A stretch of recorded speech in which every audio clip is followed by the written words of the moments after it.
आप 24/7 के सभी दर्शकों को मेरा यानी विवेक यादव का फिर से नमस्कार। मैं आज बात कर रहा हूँ साहित्य की, कलम की, किताबों की। और अगर जब मैं बात करता हूँ किताबों की तो ये वही किताबें हैं जो रात में आप सीने पर रखकर सोते हैं।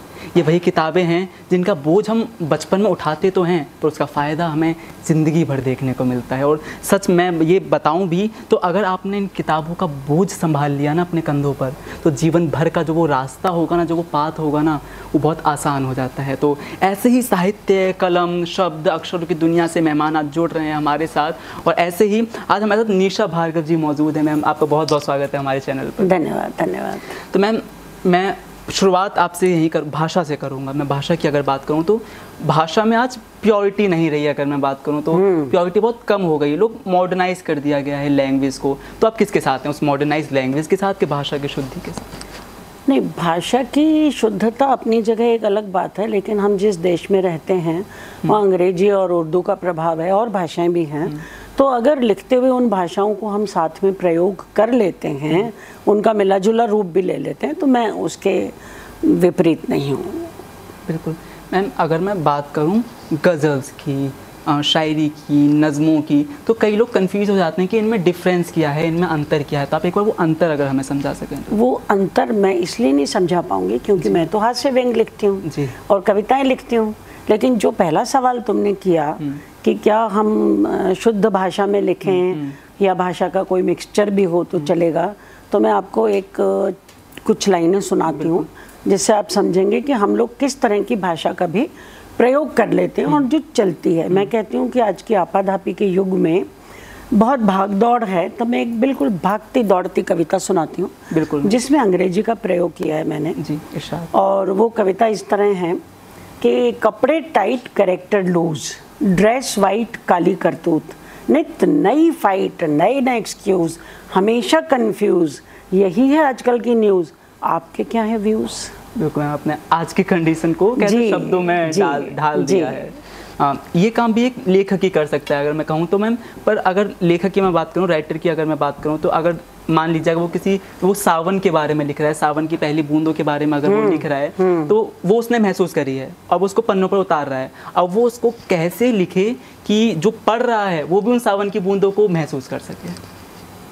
अब सावन की बूंदें आई और फिर बूंदों के साथ बारिश आई, बौछारें आई और उससे जो मौसम है वो सुहाना हो गया, आसपास का वातावरण बहुत प्यारा प्यारा सा हो गया। तो वो सारी बातों को संजोना पड़ेगा और उन सब को दिखाना पड़ेगा तो सावन आएगा। और उन कविताओं में अंग्रेजी के शब्द नहीं चलेंगे। वहाँ जिस शुद्धता की बात करी वो शुद्धता की बात चलेगी। मैंने भी लिखी है, कहने को हास्य कवियत्री हूँ, व्यंग्य कवियत्री हूँ, लेकिन मैंने भी लिखी है सावन मन भावन करके कविता, वो शुद्ध हिंदी में है।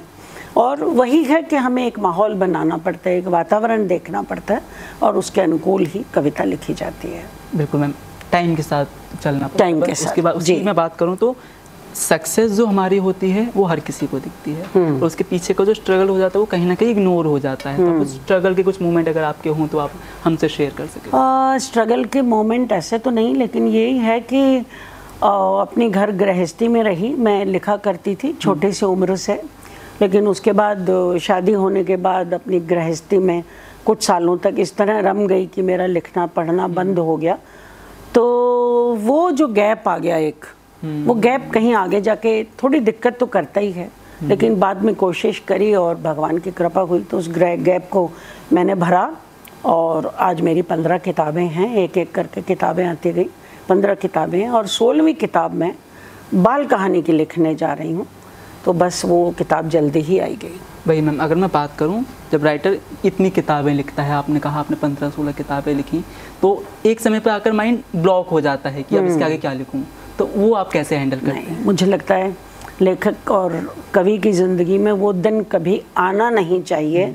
अगर वो दिन आ गया तो वो लेखक कवि के लिए बहुत मुश्किल समय होगा, क्योंकि वो लिखता है तो कल्पनाएँ आती हैं दिमाग में। अब जैसे मैं हास्य कवियत्री हूँ तो मैं देखती हूँ कि वातावरण मुझे चारों तरफ जो आसपास पड़ी हुई मिल जाती हैं कविताएं, तो मैं क्यों उनका मोह छोड़ूं। मैं तो चाहूँगी आजीवन मर्तांत मैं कविताएं लिखती रहूँगी।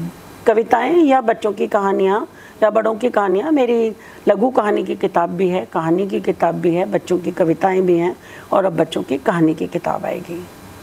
वही मैम, अगर मैं इंडिया की बात करूँ, मैं अगर भारत की बात करूँ, तो एक शायरी कहूँगा, ये कहावत कहूँगा कि कोस कोस पर पानी बदले, चार कोस पर वाणी। तो वैरायटी बहुत देनी पड़ती है, बहुत वेरिएशंस आ जाती हैं। तो आप वो कैसे मैनेज करते हैं कि आप ज़्यादा से ज़्यादा अपनी रीडर्स को टारगेट कर सकें? मैं तो अपने रीडर्स को टारगेट करने के लिए हिंदी भाषा में ही लिखती हूँ, और हिंदी में अंग्रेजी शब्दों का समावेश हो जाता है। वो स्वतः होता है, मैं जानकर नहीं करती हूँ, वो स्वतः होता है, और वो उस कविता को आकर्षक बनाने के लिए होता है। अन्य भाषाओं में मैं लिखती नहीं हूँ, इसलिए मैं इस बारे में कुछ कह नहीं सकती। मैम, आपने कहा आप हास्य कवि, हमने देखे भी हैं, आप वैसे आपकी कविताओं को हमने सुना भी है। तो रुलाना एक बार के लिए आसान हो जाता है, पर हंसाना बहुत मुश्किल हो जाता है। सच में तो बहुत मुश्किल वो कैसे आप, ताकि जो हास्य कवि बनना चाहते हैं उनके लिए आसान हो जाता है, कुछ टिप देना? अब देखिए कि शुगर और कोलेस्ट्रॉल हमें रुलाते हैं, लेकिन मैं उसको हास्य कविता के रूप में कैसे कहती हूँ? पानी पे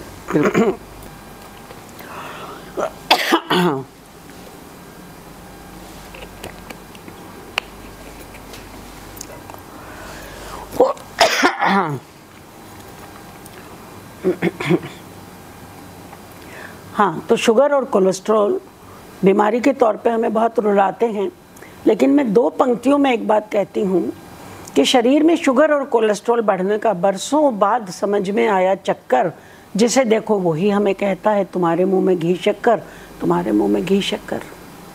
वही मैम, अगर मैं बात करूँ लेखन की, राइटिंग की, तो कई बार देखा गया है कि क्रांतिकारी बदलाव भी आए हैं।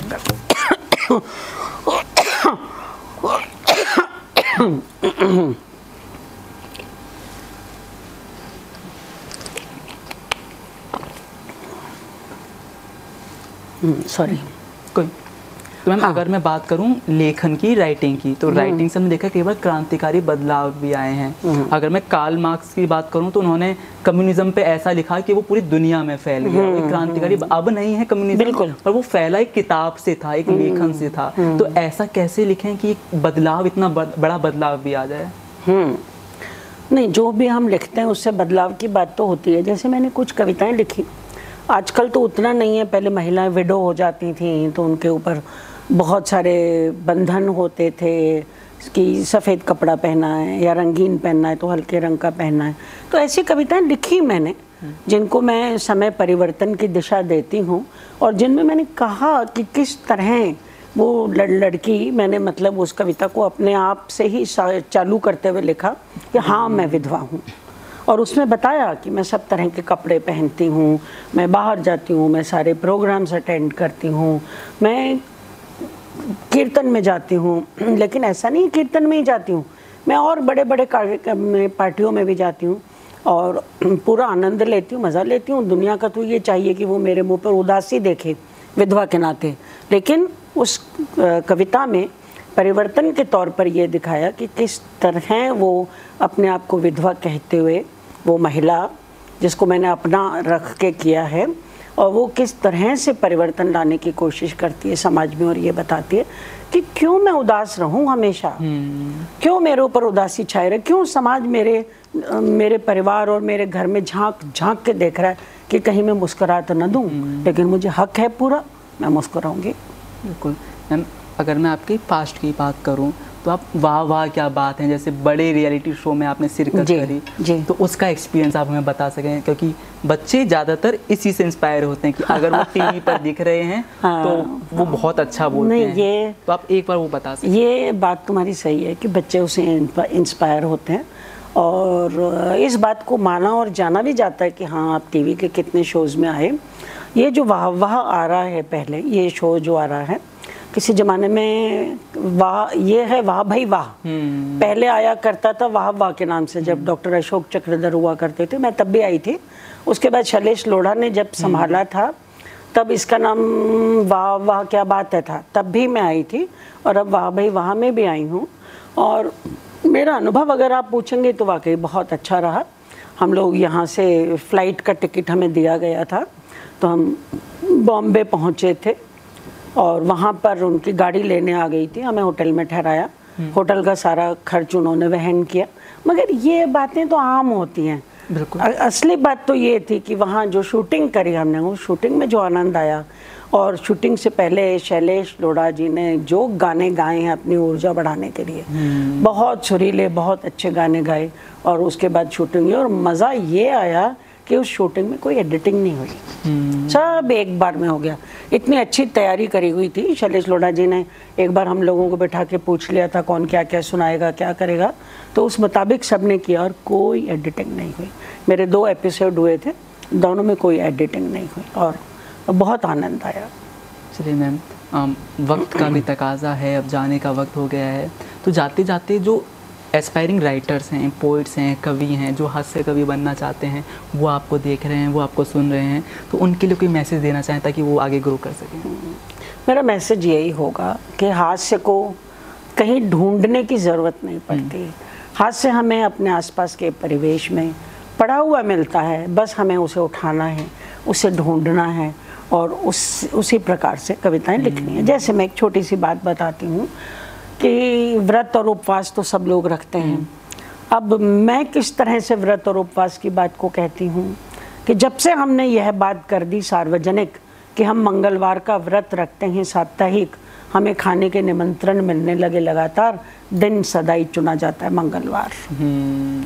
तो इस तरह हमें आसपास हमारे वातावरण में हास्य प्राप्त है और उस प्राप्त को हमें उठाना है, उठाकर और उसको प्रयोग करना है, शब्दों में बांधना है और लिखना है। तो जो भी हास्य कवि बनना चाहते हैं उनको यही कहूँगी कि सतर्क रहो, अपनी आंखें खोल के रहो, हास्य तुम्हें मिलेगा, ज़रूर मिलेगा। को मैम बहुत बहुत काम की बात आपने बताई, जो हमारे जो आप हमको देख रहे हैं वो अगर अपनी लाइफ में अप्लाई करेंगे तो काफ़ी ग्रो कर सकते हैं। तो बहुत बहुत धन्यवाद हमें समय देने, बहुत धन्यवाद हमारी ऑडियंस को समय देने, बहुत धन्यवाद। तो ये थी निशा भार्गवा जी हमारे साथ, और आगे हम आपको और भी मेहमानों से मिलवाएंगे। सिलसिला ये हमारा चालू रहेगा, जब तक देखते रहिए आप 24/7 नोएडा।